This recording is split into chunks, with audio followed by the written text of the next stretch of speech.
Esto es Encuentros con la Historia.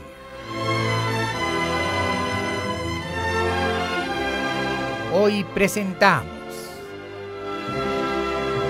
el 8º capítulo de la serie El Imperio, 196 años de la grandeza azteca.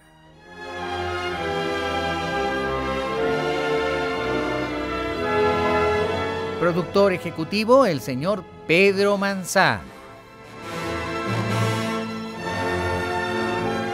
Productora general, Araceli Piña.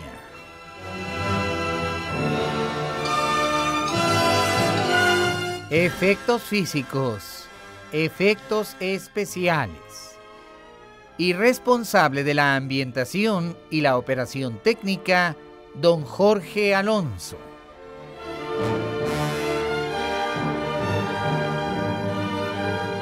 También en la operación técnica, César Arturo Becerril y Saim Cruz Torres. Responsable de la investigación histórica, responsable de la investigación musical y de la musicalización, el señor Felipe Saldívar.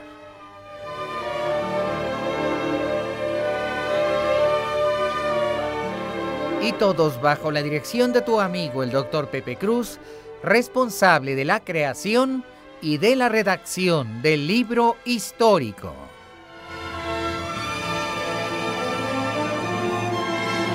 Esta es una presentación especial de Radio Centro 1030, calidad en tu vida, y una aportación a la cultura de todos los mexicanos.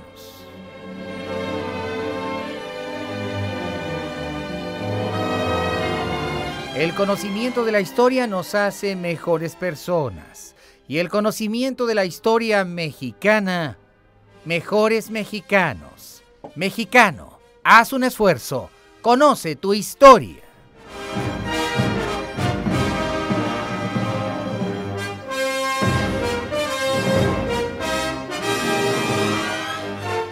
Era el año 1464.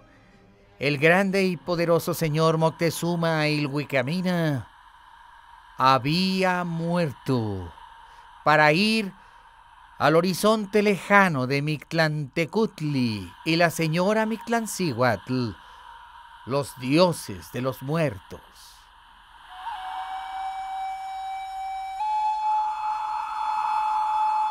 Tlacaelel, el poderoso Cihuacóatl que presidía el consejo de Anáhuac, era ya un hombre viejo y cansado.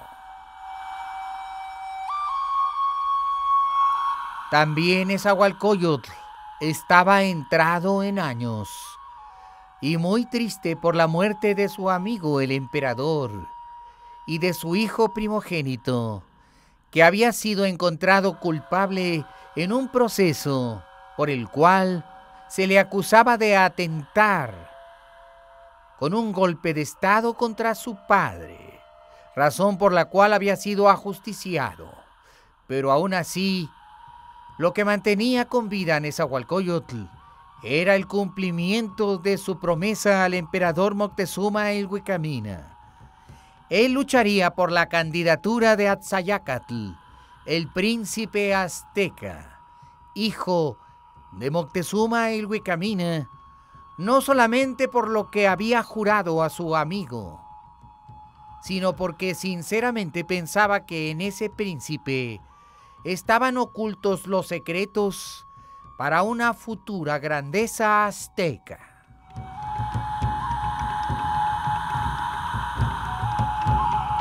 Lo primero que tendría que hacer Nezahualcóyotl era sondear al poderoso Cihuacóa, el príncipe azteca, el amo del consejo y de Tenochtitlan, cada vez que faltaba un emperador. Este era Tlacaelel, llamado Tlacaetzin. Tlacaelel no estaba muy seguro de dar su voto a favor de Atzayacatzin. Pensaba que el joven príncipe Atzayacatl era demasiado joven, impetuoso, a veces irreverente con los dioses, por ser demasiado libre y espontáneo.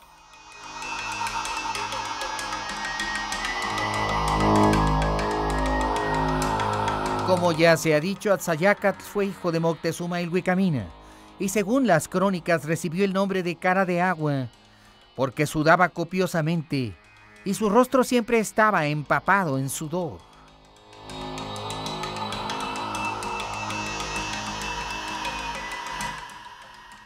El consejo para elección del nuevo emperador finalmente fue convocado por el caracol, el cual se escuchaba durante 7 días y noches de manera constante, a intervalos de cada 30 o 40 minutos durante todo el día, anunciando a todo el imperio y a la poderosa y rica ciudad de Tenochtitlan, que por aquel entonces sumaba ya más de 200,000 almas, que se acercaba el gran evento por el cual sería electo un nuevo soberano en un cónclave, al que acudirían los grandes del Consejo Supremo. En cada barrio o calpulli de Tenochtitlan había un tecutlato, señor sublime que era consultado por el consejo.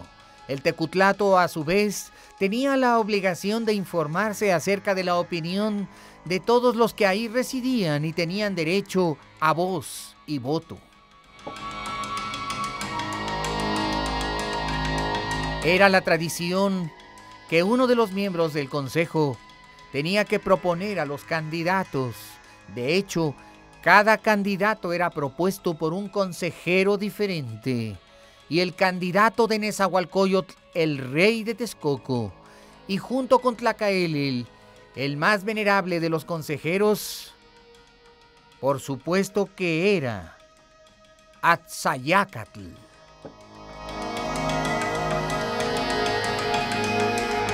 El solo hecho de que Nezahualcóyotl hubiera propuesto a Atzayácatl inclinaba a muchas voluntades en su favor.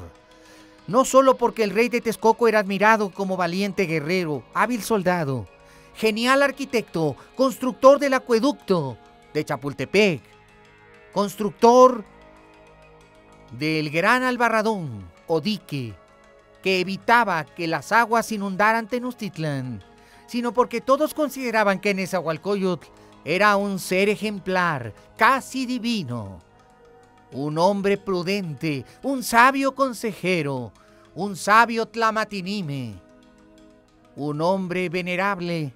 Y se dice que cuando Nezahualcóyotl cruzaba las plazas de Tenochtitlan, todos se postraban ante él como si fuera el emperador, sin obligación de hacerlo, solo por espontáneo gusto de contemplar su rostro y la sabiduría que emanaba de sus ojos y de sus palabras, porque se decía que era la encarnación misma del sabio Quetzalcóatl, porque su voz no hería ni maltrataba a nadie y miraba con bondad y con piedad a todos, aunque fueran simples Macehualtin, hombres comunes y plebeyos.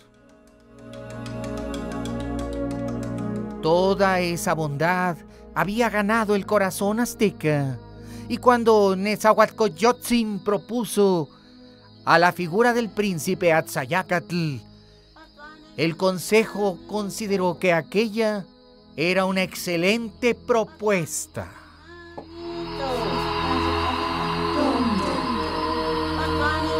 Las puertas del Tlilan-Tlapalan estaban cerradas.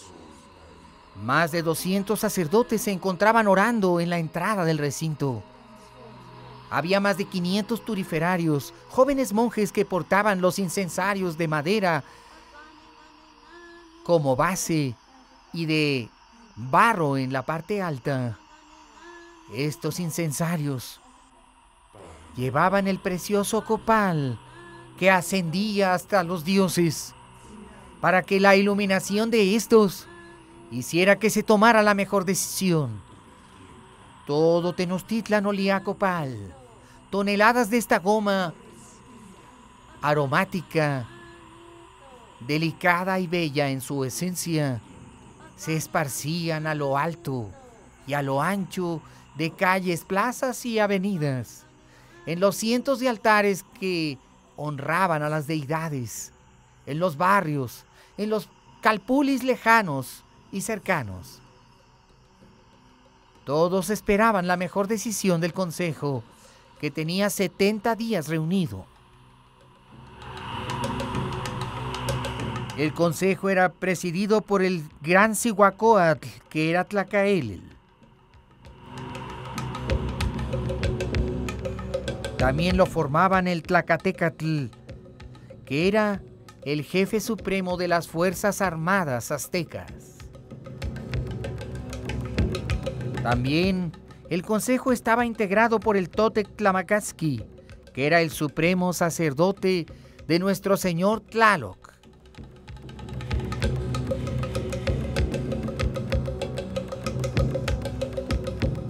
También el Totec Tlamacazqui, supremo sacerdote del ave colibrí, de aquel por quien se vive, del supremo señor Huitzilopochtli, estaba presente. Como siempre, estaban ahí en el Gran Consejo el Tecutli de Tacuba y el Tecutli de Texcoco, y en el caso de Texcoco, en la persona del señor Nezahualcóyotl.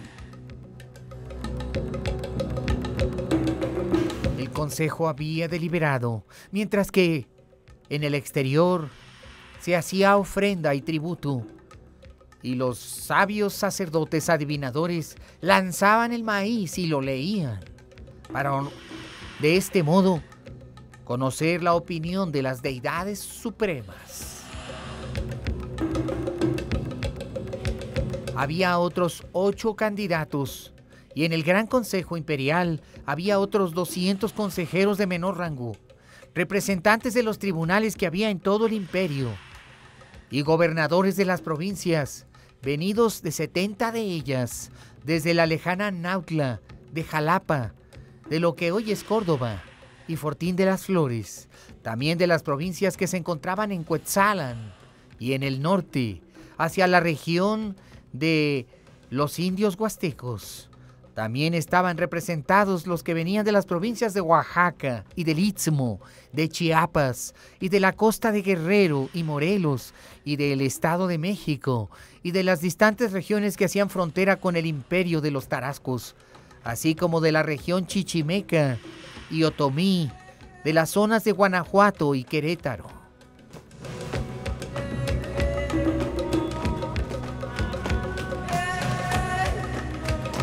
Finalmente, el consejo hizo su elección.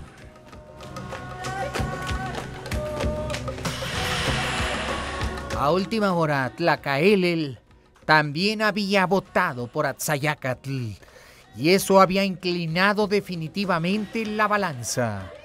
Por mayoría de votos, el Supremo Consejo eligió a Atzayacatzin como nuevo señor, el 6º señor de México Tenochtitlan.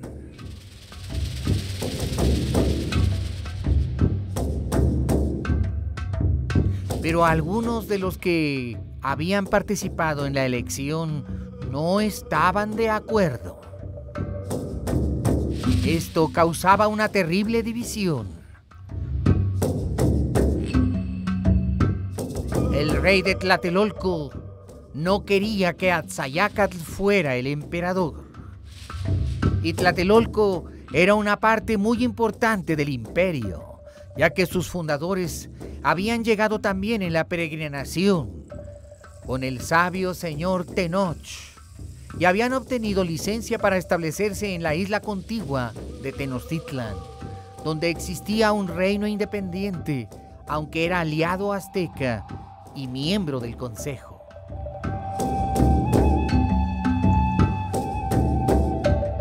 El rey Moquiahuitz, señor de Tlatelolco, salió gritando y airado, lo cual era una deshonra para el supremo emperador. Eso podía llevar a una guerra, ya que era un desacato. Cuando Moquiahuitl se retiró enfurecido con algunos de sus aliados, entre los cuales estaban 8 ciudades, el consejo quedó dividido y confundido, y Nezahualcóyotl pidió a todos cordura, pero en cambio Tlacaelel dijo: si los de Tlatelolco no están conformes, entonces les haremos guerra.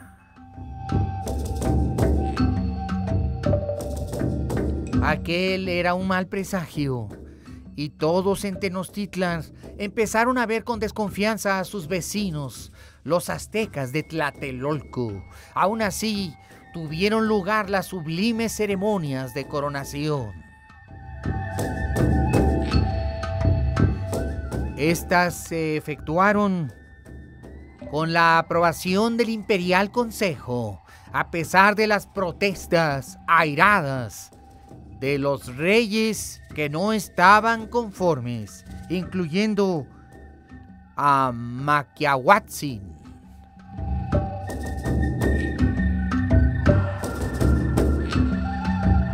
Para su ceremonia de coronación, Atzayacatl eligió hacer la guerra para traer cautivos de las distantes regiones de Juchitán en el istmo de Tehuantepec, y partió con 20,000 soldados a hacer la guerra a Juchitán, y trajo más de 3,000 cautivos que fueron inmolados en los templos de Tenochtitlan, cuando éste recibió de las manos del consejo la diadema de oro y el bastón de mando, que también era de oro.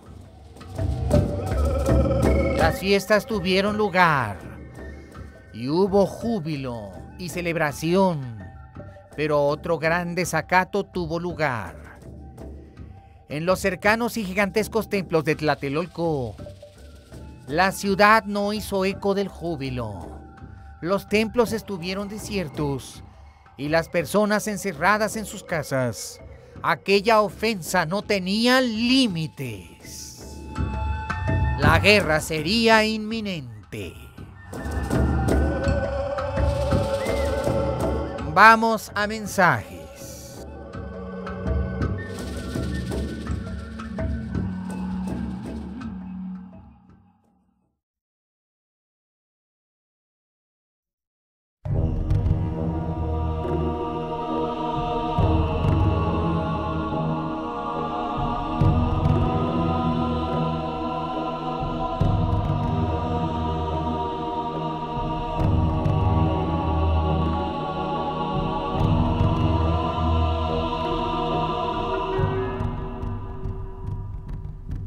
En Anáhuac no había paz y la zozobra era constante. El rey de Tlatelolco convocó a varios aliados, entre ellos la ofensa más grande, a la antigua ciudad de Chalco. Los enemigos tradicionales de los aztecas.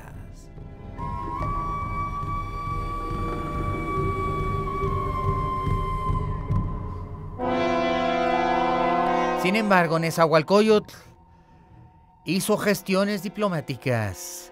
Para ello emprendió un rápido viaje hasta Tenochtitlan para ver a Tlacaelel.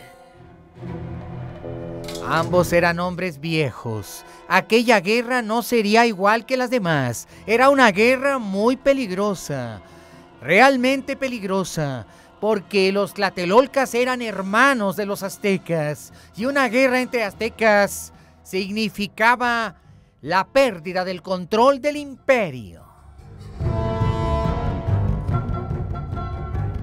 Los únicos beneficiados serían las distantes provincias. Si los aztecas se dividían entre sí, todo podría suceder, hasta la aniquilación entre hermanos. Los monjes de todos los templos y santuarios ofrecían oraciones constantes, tanto en Tenochtitlan como en la ciudad de Tlatelolco. Tendría que encontrarse una solución. Tlacaelel estuvo de acuerdo con Nezahualcóyotl en la necesidad de una solución pacífica para evitar la guerra civil. Los destinos de la Triple Alianza estaban en peligro, ya que Tacuba se inclinaba por Tlatelolco.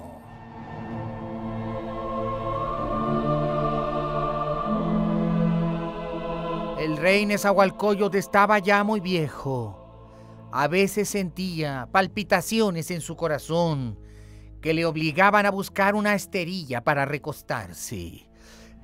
Él daría su vida como ofrenda para evitar aquella guerra salvaje entre hermanos.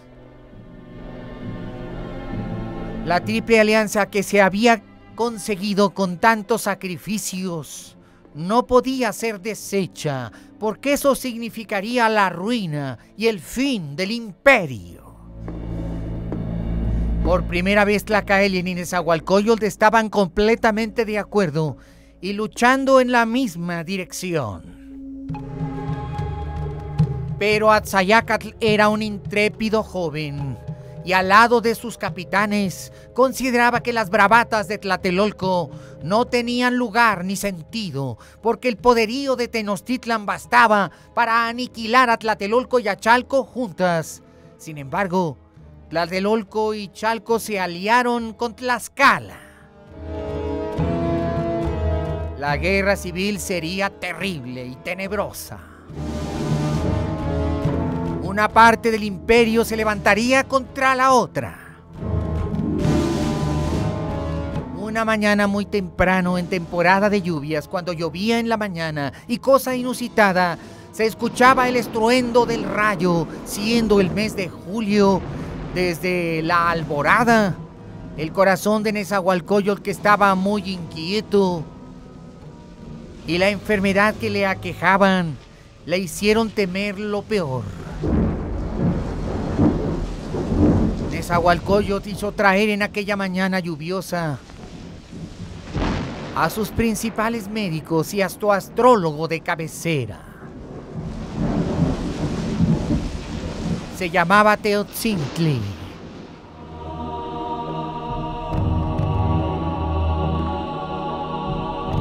Nezahualcóyotl estaba viviendo en Tenochtitlan para no separarse de Tlacaelel. Solamente con la fuerza de los dos ancianos junta podrían contener a los jóvenes impetuosos, incluyendo al güey Tlatoani.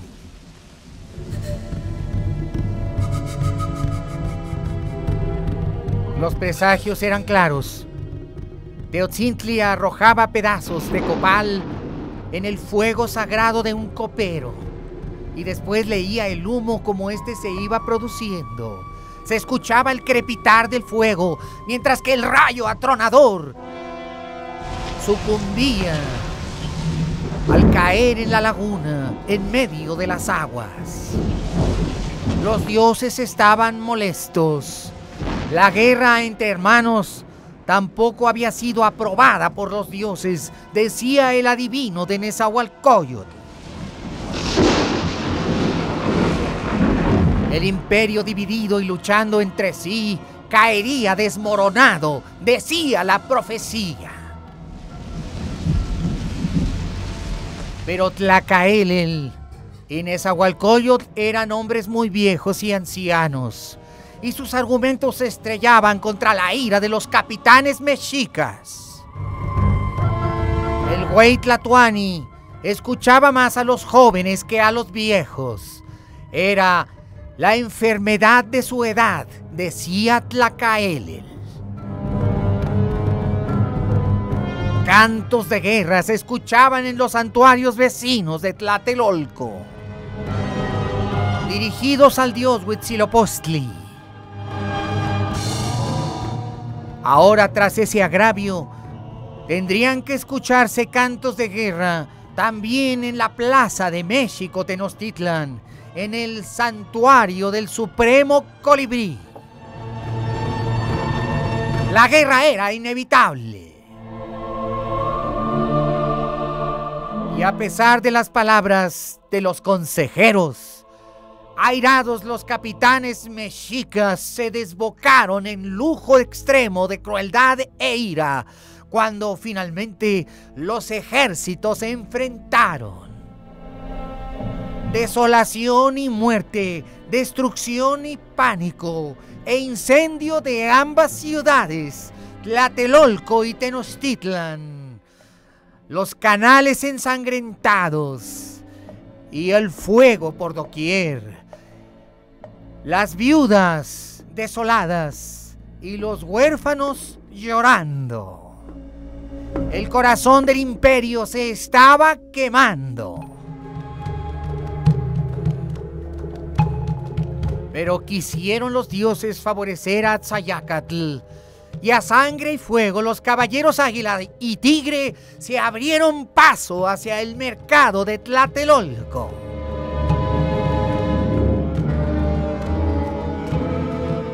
Vendiendo cara a sus vidas, los defensores heroicos se enfrentaban con ira a sus enemigos.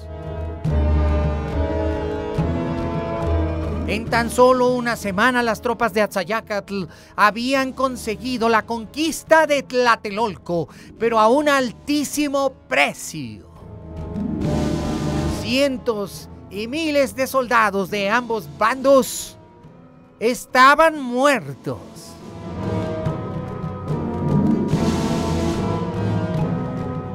Y como consecuencia ocurrió lo que temían Netzahualcóyotl y Tlacaelel. Chalco y Amequemeca, soberbias, se rebelaron. Y otras 30 ciudades hicieron lo mismo. El mal estaba hecho y los dioses lo reprobaban.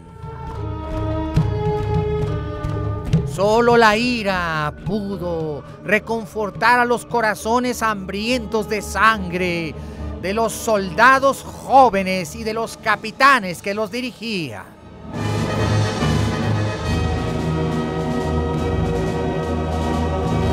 Los tlatelolcas derrotados fueron masacrados por miles y sacrificados en los templos, hasta que el baño de sangre que horrorizaba a Nezahualcóyotl y al gran señor Cihuacóa terminó.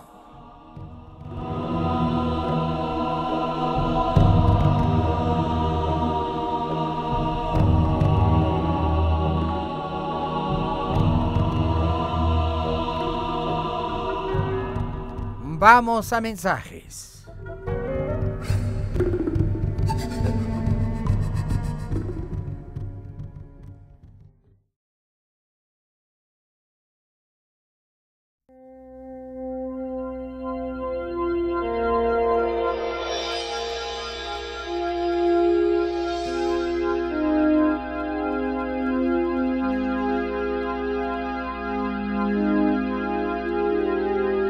Y a un alto precio sobrevino la paz.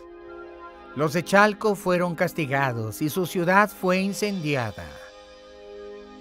8,000 de sus soldados fueron sacrificados ante la piedra en Tenochtitlan, y esto solo sirvió para que las demás ciudades que se habían rebelado desistieran. La unidad del imperio se había restablecido.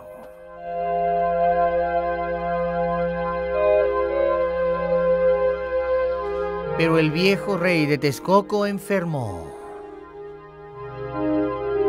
Era el año 1472.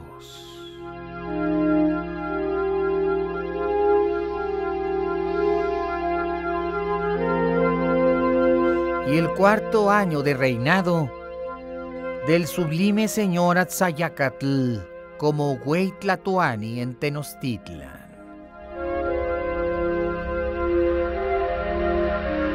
La ciudad de Texcoco había sido engrandecida a tal grado por Nezahualcóyotl que se consideraba, a pesar de ser pequeña, ser la ciudad más bella de Anáhuac. Cientos de jardines y fuentes la decoraban, docenas de palacios magníficos. Era una ciudad santa, dedicada al estudio y a la oración. porque una gran parte de sus habitantes eran monjes, artistas, poetas, escultores, pintores, sabios, astrónomos, matemáticos, danzarines, maestros de música, historiadores, filósofos, sabios, todos ellos tlamatinime. Y se consideraba que el más sabio de todos los gobernantes había sido el sabio señor rey poeta de Texcoco, Nezahualcóyotl, el cual estaba en agonía. Señores venidos de todos los linderos y de todas las ciudades querían ver a Nezahualcóyotl siquiera por última vez. Reyes de largas distancias hicieron viajes para estar ahí con él en ese último momento. Mientras que los súbditos de Texcoco lloraban y se elevaban los cantos de los monjes y se escuchaba al caracol convocar constantemente a la oración, fluían de Tenochtitlan también los grandes y los principales. Era un sabio que se iba. Y obviamente, el güey Tlatoani estaba en deuda con él, al que consideraba un verdadero padre y un sabio amigo y consejero, no solamente de él, sino de toda su dinastía. En todas las ciudades de la náhuatl, la enfermedad de Nezahualcóyotl causaba conmoción. A él los cantos, a él las flores, a el supremo y sublime Señor, aquel por quien se viven nuestros ruegos, por la vida del sabio poeta de Texcoco.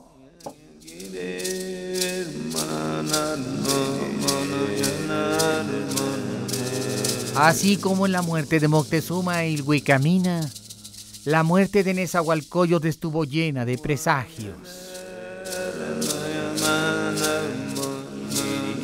Con toda su parafernalia, los Tzitl, sabios médicos sacerdotes, estaban ahí presentes. Toda su utillería fue desplegada frente al enfermo.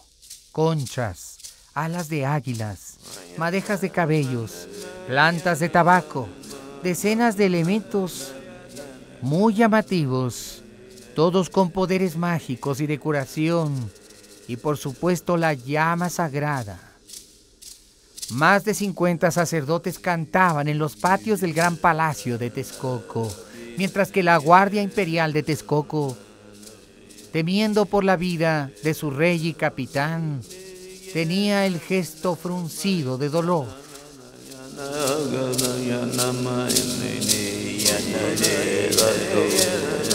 Los Tzitl, médicos sacerdotes, hicieron todo lo posible, y la agonía de Nezahualcóyotl fue larga, muy prolongada, pero dulce.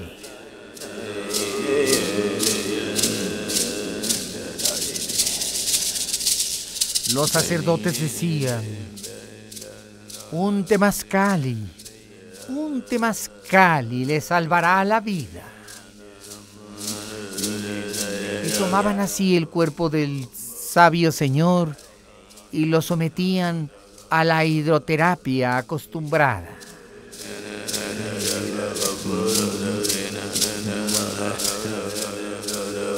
Los sabios médicos decían que cuando Tlaloc, el dios de las lluvias, se enojaba, podía extender enfermedades tan graves como la lepra, las úlceras en cualquier parte del cuerpo, hasta en los pies. Y el cuerpo de Nezahualcóyotl presentaba úlceras. Creían que el temazcali sería la solución, así como ofrecer oraciones y cantos al dios de las aguas.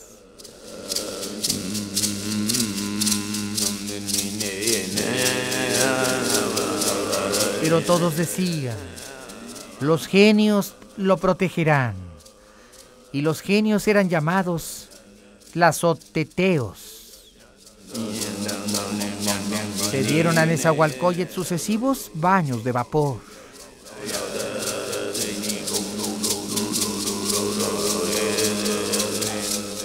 El sacerdote médico, además de los baños, suministraba al paciente el oloyuki, es decir, un narcótico de la familia de la belladona, mediante el cual se conseguía dormir al paciente para que éste pudiera descansar.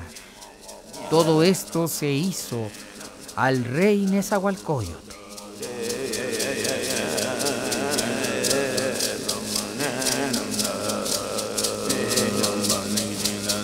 También se utilizaba la hipnosis para calmar el dolor y la ansiedad del paciente, herramienta que todavía hoy algunos médicos usan.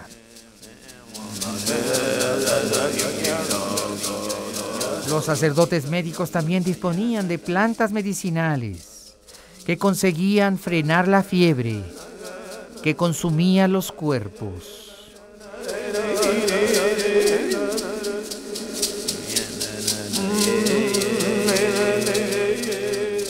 Nezahualcóyotl estaba consciente y estaba alegre, dispuesto a la muerte, y en sus labios entonaba algunas de sus poesías que recordaba con precisión, ejemplo magnífico de su extrema lucidez, aún en los momentos de su muerte.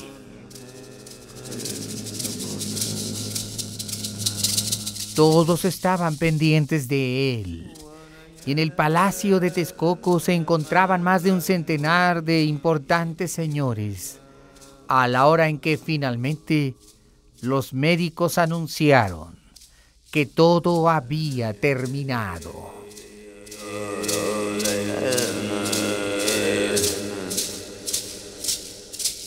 El joven príncipe Nezahualpili, hijo del rey de Texcoco, fue el encargado de presidir los ritos funerarios, a los cuales asistió personalmente, como era su obligación, el supremo Huey Tlatoani de Tenochtitlan, el señor Atzayacatzin. Por una semana se oró y se ungió el cuerpo del finado.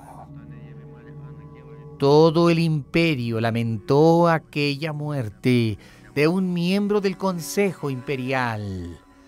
Aquel hombre trascendería a todos sus contemporáneos y su nombre en letras de oro estará eternamente grabado en el corazón de todos los mexicanos.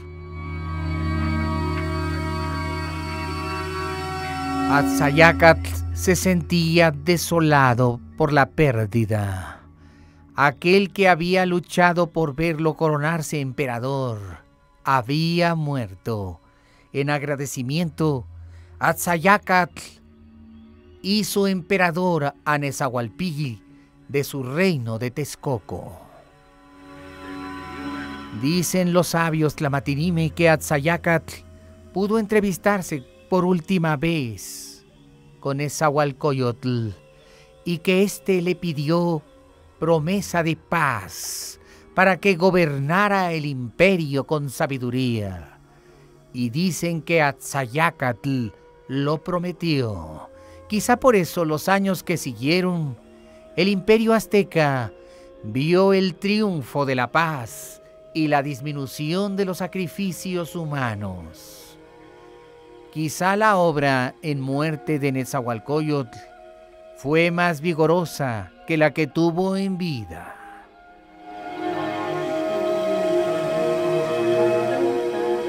Y Atzayacatl se convirtió en un sabio tlamatinime. Y el imperio prosperó. Nuevos momentos de la grandeza azteca se vivían. Y Atzayacatl fue tolerante con los vencidos. Y aunque las guerras floridas continuaron, la paz entera se extendió por los dominios de la náhuatl. La sabiduría de Atzayácatl era notablemente presente en aquellos años. Y el imperio azteca vería a continuación nuevos años de grandeza. La grandeza azteca apenas estaba por venir.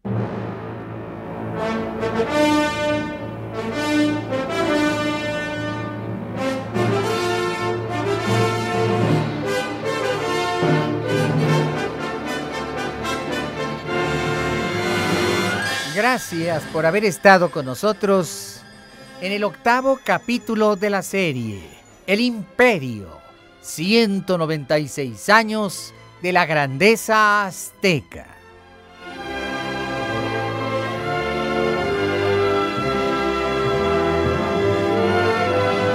A nombre de Radio Centro 1030 Calidad en tu Vida, muchas gracias por tu preferencia y te recuerdo que tenemos una cita mañana, porque los 365 días del año son días de encuentros con la historia. El conocimiento de la historia nos transforma en mejores personas y el conocimiento de la historia mexicana en mejores mexicanos. Mexicano, haz un esfuerzo, conoce tu historia. Buenas noches, que descanses y hasta mañana.